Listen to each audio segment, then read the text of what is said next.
Hi everyone, this is Andy. I'm the Ed Tech Talk Live interviewer here at the OETC conference. It is Wednesday already, and with me is Stephanie DeMichele. Okay, I was gonna miss that. Thank Everybody you. does. I Not worried about it. Except for the last name. Everyone does it. And I met Stephanie actually yesterday. She was just in the middle of her presentation, or just before. So, tell me about your presentation yesterday. I presented. The title I proposed in August was way lamer than the one I had yesterday, but that was August. But the basic gist of it was how to create your own textbook mixtape. Like taking that idea of mixtapes from the 80s and 70s and curating online content to customize and create and make a very reliable textbook and a relevant textbook for our courses. Because right now, textbooks are cumbersome, they're expensive, they're outdated, and not really useful in the 21st century to a lot of teachers I spoke with. So it was using all of those open education resources to curate your own textbook. You mentioned open education resources, and that's kind of gaining a lot of steam, even just that connotation. Can you tell me just a little bit about what open education resources mean to you? Sure.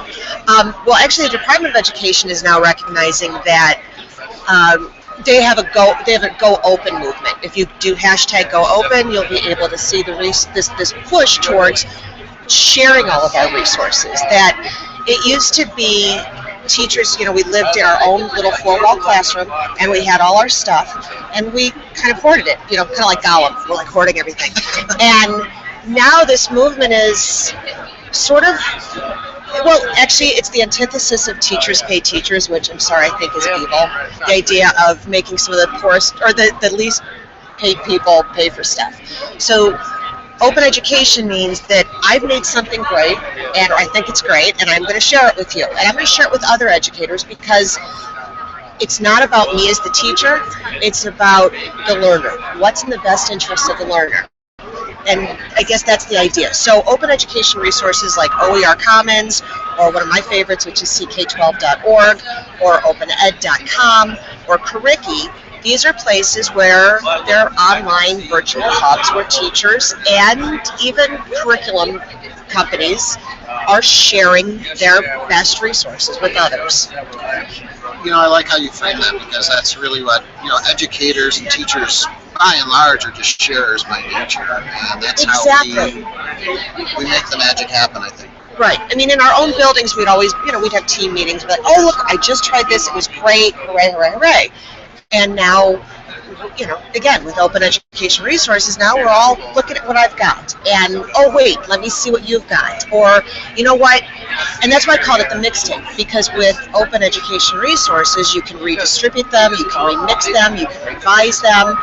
And I do. I think it's a great world out there where educators are actually sharing things, are excited about it, and are looking for better ways to engage learners. Okay, so you've done your presentation. You're probably feeling pretty comfortable now, relaxed. And you just came from Jamie Casap from Google, just spoke. Tell me about the takeaways you got from this presentation.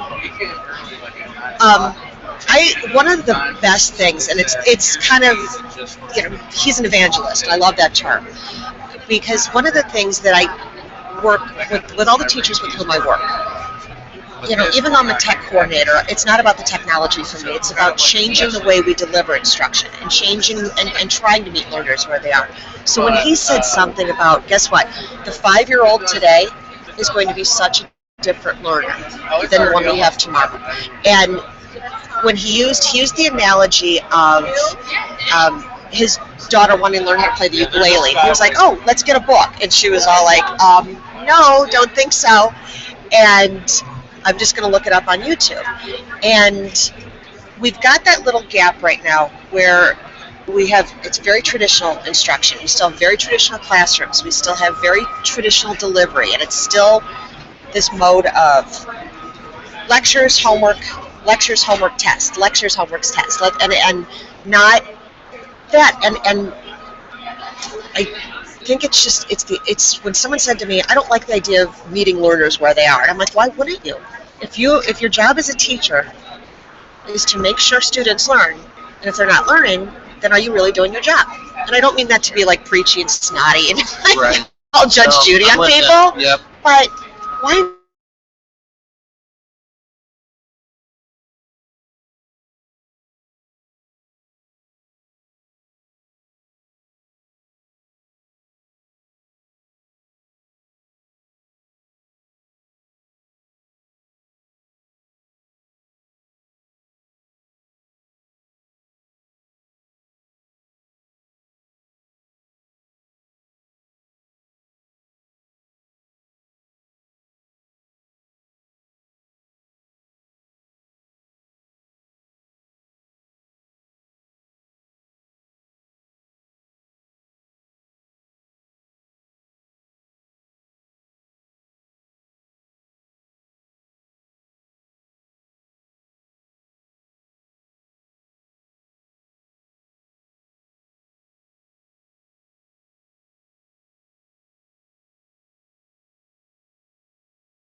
I'm working on trying to be a certified. I think there's nothing greater There than we it. go. Okay. It looks like we're still Okay.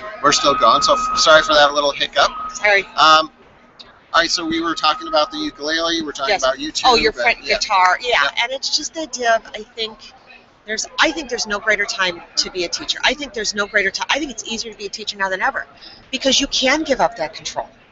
And when Jamie said we need to stop asking kids what they want to be when they grow up and start asking them what problems do you want to solve.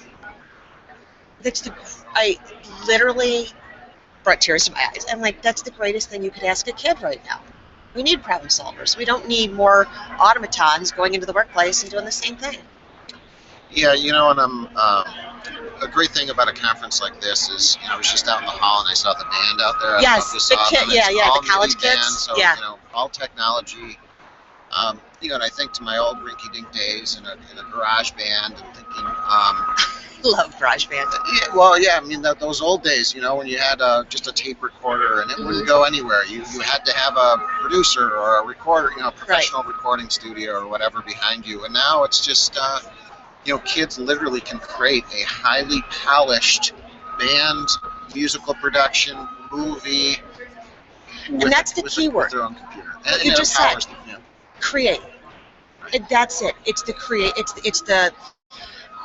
What I'm seeing kids do outside of school is brave and daring and courageous and fun and creative, as opposed, and then what we're doing in school maybe isn't so much. And I'm not faulting anybody. Jamie said it's a shift. We need to have this cultural shift, and we'll get there. Yeah. All right, so now your presentation's done. You just saw a keynote. Yes. You're inspired. What are kind of the learning takeaways you want to take from the conference now? It's just learning anything. Not so much. I realize it's an educational technology conference, but I'm looking for not just using things on top of what we already have, but best instructional practices in terms of, okay, so I don't want to learn how to use Google Classroom. I want to learn how to use it best with students. What were good outcomes? Or, what weren't so? What did we learn? And I think that's it, the trial and error of what didn't work, or here's what did work, here's what didn't, but really how do we incorporate it into our curriculum and not just stick it on top of what we're already doing. Right, really. Have you heard of the SAMR model? Yep. I Yes. think that's one of the most powerful kind of,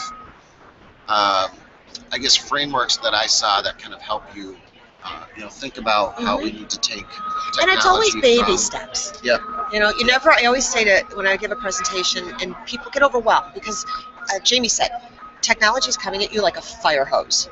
And it really is.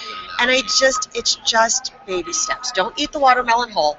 Just, if you're trying one thing a day, then it's going to start becoming habit. And that's always my advice. Great. All right, it is time for the Speed Geek questions. I cannot wait. I'm So again, super this excited. is the Decide Now app. If you've never heard it, it is available on iPad. Okay.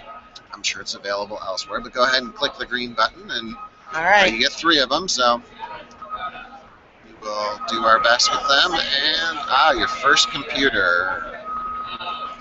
Yeah. first computer, and it wasn't even mine. I borrowed it from my cousins. It was like his hand-me-down, and it was the Radio Shack.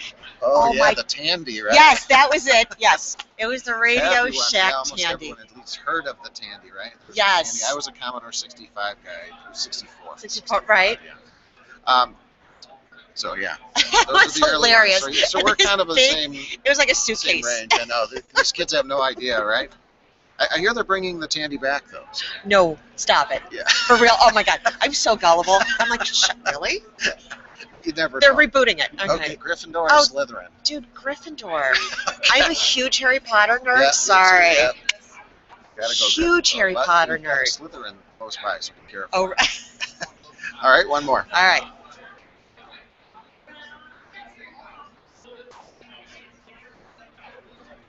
Oh, just got favorite tablet. Favorite tablet. Well, by default, my iPad. Okay. It's the only one I've used. My son, what does my son have? Oh, crud. I think, does he have the Android? I can't remember. But he's got something, and I look at it, I'm like, nah. And my other son had this Surface Pro. And I don't know, I'm a traditionalist. I like my iPad. I'm fond of it. I have to say, the Surface Pro has grown on me. Yeah? Is it? It's grown on me, yeah. Okay. Yeah, it's See, I need to good think stuff. differently. And Jamie had mentioned when I had talked to him that Google has a pretty good